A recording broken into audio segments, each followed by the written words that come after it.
তো আমরা অবশেষে একেবারে শেষ প্রান্তে চলে আসছি।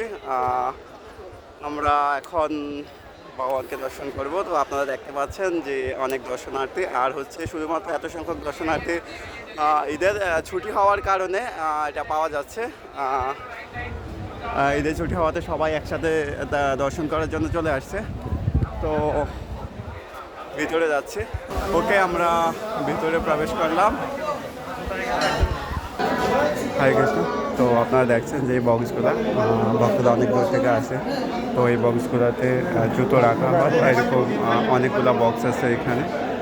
তো আমরা রেখে আসছি, অনেক সুব্যবস্থা জুতো রাখার জন্য করা হয়েছে।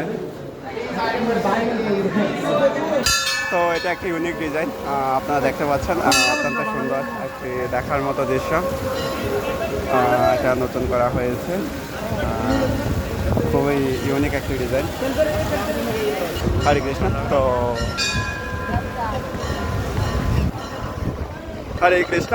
অলরেডি আমরা এখন কাছাকাছি চলে আসছি, এখন আমরা উপরে উঠছি। তো আপনারা দেখতে পাচ্ছেন। হরে কৃষ্ণ। আমাদের বহুল আকাঙ্ক্ষিত মন্দির আমরা দর্শন করার প্রায় ধার প্রান্তে চলে আসছি। তো আমরা আস্তে আস্তে দেখাবো মন্দির। হরে কৃষ্ণ। আমরা একবারে কাছে চলে আসছি। তো আমরা এখন মন্দিরের ভিতরে প্রবেশ করব।